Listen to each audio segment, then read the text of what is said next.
दोस्तों, धुरंधर 2 के खिलाफ एजेंडा चलाने वाले एजेंडाधारियों में एक और नाम शामिल हो गया, दिया मिर्जा। अब ये क्यों पीछे रहती? इनका इसमें आपने पहले वाले पार्ट में ऋतिक रोशन से लेके काफ़ी लोगों को सुन चुका है, इसमें भी काफ़ी लोग का रुदाली गैंग चालू था। तो अभी तक स्वरा भास्कर और ये ऐसे लोग हैं जिनके पास अपने पास अपना कोई स्टारडम नहीं है, जिनकी कोई जानता भी नहीं है, इनके नाम पे कोई पिक्चर देखने भी जाता है। ये सो कॉल्ड जो एक प्रोडक्शन हाउसेज हैं, ऐसे लिबरल लोगों को, लिब्रांडुओं को रखते हैं और इनको इनके ऊपर फ़िल्में बनाते हैं और 1-2 मल्टी स्टारर में इनका नाम है, हिट हो गई, तो बस उसी के नाम वो कमा रही होती हैं। चाहे वो स्वरा भास्कर को तो आप पिक्चर ही नाम बता दो आपको, ये आपको मिलने को, लेकिन ऐसे लोग न्यूज़ में बने रहने के लिए जो दिखता है वो बिकता है ना जी। अब आप देखेंगे कई लोग क्या करते हैं, सड़क पे ऐसे-ऐसे स्टंट करते हैं, अभद्र भी स्टंट करते हैं कि लोग रील में बने रहें। रील में 10 आदमी देखें उनको और उनके ऊपर बातचीत हो। उनको उससे कोई मतलब नहीं है। मैं कई बार बोला हूँ कि बॉलीवुड में ऐसे कई लोगों को देखेंगे जो ऐसे-ऐसे अश्लील कपड़े पहनकर पार्टियों में आपको गाड़ी से उतरते दिख जाएँगे। मैं आज तक समझ नहीं पाया कि ऐसे लोगों के पास एक तो सबसे पहले बॉलीवुड के इन पार्टियों का एक्सेस कहाँ से आता है? दूसरा, इनके पास कोई फ़िल्मों में मैंने देखा नहीं, ऐसे 5-6 लेडी आराम से मिलेंगे हर पार्टी में, जिनके अश्लील कपड़े का मैं इसमें वर्णन भी नहीं कर सकता। जिनके अश्लील कपड़े आपको देखने को और बड़ी-बड़ी गाड़ियों से उतरती हैं। तो ये तो पैसा कहाँ से आता है? एक्सेस कहाँ से आता है? मेंटेन कैसे कर रहे हैं? ये बड़ी बात है और फ़िल्मों में काम भी नहीं है, ना सीरीज़ में काम करते हैं। तो आखिर ये लोग कहाँ से एक्सेस तो बॉलीवुड का पूरा एक जो मैं बोलूँ कि एक कौन-सा इंडस्ट्री है जहाँ पे ये सब उल्टे-सीधे काम होते हैं, तो वो पूरा का पूरा अगर एक नज़र में किसी आम व्यक्ति से पूछे बॉलीवुड के बारे में, हिंदी फ़िल्म सिंग जो सिनेमा जगत है उसके आज के जो एक विज़न बना हुआ है, तो उसको नेगेटिव में ही लेके जाएँगे। क्या फ़िल्म बनाने जो आपने आदित्य धर की एक इंटरव्यू देखा जिसमें बोले कि मैं फ़िल्म बनाता हूँ, मैं प्रोजेक्ट नहीं बनाता। तो जिनको फ़िल्में से कोई शौक नहीं है, उनको पार्टी से सेटिंग से किस तरह से पैसा कमाया जाए, पिक्चर से कोई मतलब कंटेंट से क्या मतलब है? इस स्टार को लिया, यहाँ पे बेच दिया, वहाँ पे खरीद लिया, पैसा 100 करोड़ मेरे आ गया, 400 करोड़ बताऊँगा और उसका टैक्स वगैरह मैं ब्लैक मनी व्हाइट करूँगा और जेब में आ गया पैसा। एक्टर भी खुश, वीएफएक्स आपको मतलब 50 करोड़ की पिक्चर बनती है, उससे भी कम का खराब का वीएफएक्स मिलेगा और बात करेंगे 350 करोड़ में पिक्चर बनी। आप समझते रहो। तो अब इसमें दिया मिर्ज़ा क्यों पीछे रहती हैं? और दिया मिर्ज़ा ऐसे टाइम पे आगे रहती हैं। All eyes on Rafah, all eyes on Gaza, ऐसे जगह उनका मतलब कहाँ-कहाँ से खून निकलता है, कहाँ-कहाँ से आँसू निकलते हैं, वो तो वही जानती होंगी, ऐसे लोगों का। लेकिन यही बांग्लादेश में जो हुआ, वहाँ पे एकदम बिल्कुल साइलेंट होती है। उनके नज़र में जो आज भी शरणार्थी के रूप में है, तुम्हारे पे एविडेंस है, जाके देख सकते हो कश्मीर के कितने हिंदू वहाँ से आए, लेकिन वो दिखाई नहीं देगा इनको। उन्होंने बोला अब इनकी पिक्चरें जब चलती नहीं तो फ्रस्ट्रेशन भी होता है। एक सीरीज़ है इनका जो क्राइम थ्रिलर मिनी सीरीज़ है आईसी 814 पे द कंधार हाईजैक। अब इन्होंने तो मैं तो ऐसे फालतू लोगों को देखता भी नहीं।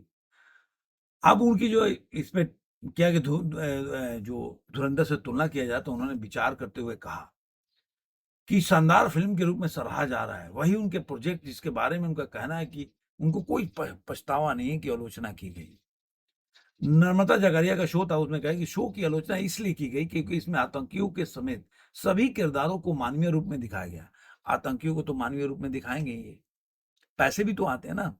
और बाकी दुबई-वुबई पाकिस्तान में दुबई में होटल्स बुक होते हैं, पार्टियाँ होती हैं, और पार्टियों में क्या होता है, इनको मेंटेन भी तो करना है ना, काम है नहीं और बड़ा गाड़ी चाहिए, बड़ा बंगला चाहिए, दुबई में बुर्ज खलीफा में चाहिए तो कहीं पे और चाहिए, फ्लैट चाहिए, ये सब चाहिए, पेंट हाउस चाहिए, तो आएगा पैसा कहाँ से? काम है नहीं तुम्हारे पास। बड़े-बड़े स्टार जिनके पास गोविंदा को देख लो अपने आप के टाइम का सुपरस्टार आदमी की क्या हालत है। अब तुम्हारे पास काम नहीं है, तुम्हारा पैसा ही खत्म नहीं हो रहा है। तो अब ये ऐसे लोग तो कहाँ-कहाँ जाते हैं ये इसीलिए तो ये चलता था यहाँ पे वो। मानवीय से दिया। मुझे लगता है कि ऐसा इसलिए है क्योंकि हम आजकल उग्र राष्ट्रवाद का बहुत अधिक महिमा मंडन कर रहे हैं। मतलब इनके हिसाब से पाकिस्तान जो है सॉफ्ट कंट्री है, सॉफ्ट चीज़ है। आईएसआई यहाँ पे क्या बोलते हैं, प्यार मोहब्बत फैलाने आती है और पाकिस्तानी आर्मी यहाँ फूल भेजने आते हैं। वो जो सर काट के लेके गए थे वो सब झूठ बातें हैं, उसको नहीं दिखाना चाहिए। मतलब ये देखिए, ये दिखाएं तो सही है। अगर बोले कि आप गलत हो तो अरे नहीं, क्यों? हम झूठ दिखा सकते हैं, लेकिन आप सच मत दिखाओ। मैं अगर मंदिर जाऊंगा तो कॉमनल हो गया, लेकिन अगर अपने धर्म के जगह पे जाते हैं, स्थान पे जाते हैं, तो वहां पे कॉमनल नहीं होता, सेकुलर हो जाते हैं। आपने देखा होगा इसके पहले 2014 के पहले सब लोग इफ्तार पार्टी मनाते थे प्रधानमंत्री हाउस में, मुख्यमंत्री हाउस में, वो सब बंद हो गया। तभी सेकुलर था तब। अब मान लीजिए कि मैं हिंदू हूं तो अपने रिचुअल ही करूंगा हिंदू धर्म का। तो मैं अपने धर्म में घर में पूजा करने तो सेकुलर, तो कम्युनल हो गया। ये इन लोगों का आदत है। अगर उग्र राष्ट्रवाद का आनंद लेने और उनका जश्न मनाने का एक चलन बन गया है जो हमारे शो में नहीं दिखता। उग्र राष्ट्रवाद का एक चरम रूप है जो आक्रामक देशभक्ति और टकरावपूर्ण या सैन्य नीतियों के समर्थन से प्रदर्शित होता है।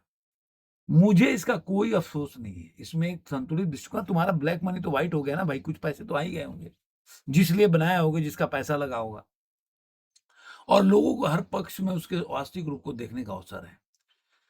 अनुभव सुना तो एक नंबर का लिब्रांडो है, आपको पता ही है। वो ऐसे पिक्चरें बनाएगा जिसका नाम चेंज कर देगा।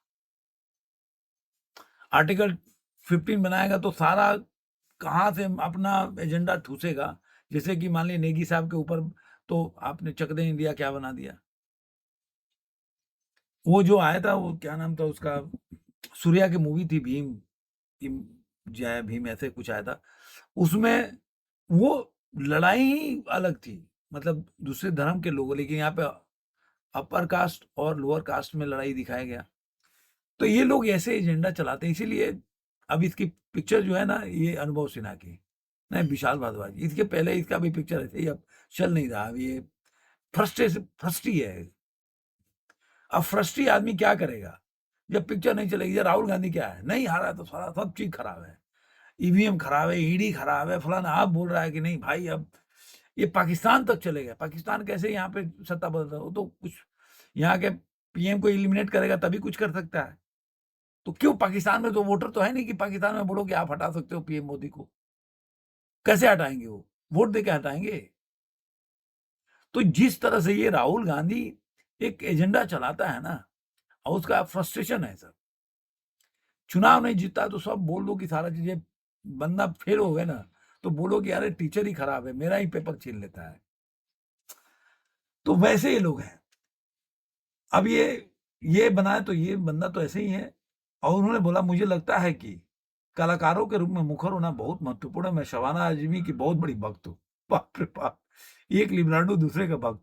उनके इस संदेश का पालन करते हुए कि अगर कला का उपयोग दूसरे के जीवन को बेहतर बनाने के लिए नहीं किया गया तो कला का क्या अर्थ है। मैं आज तक ये लोग बेहतर बना रहे थे।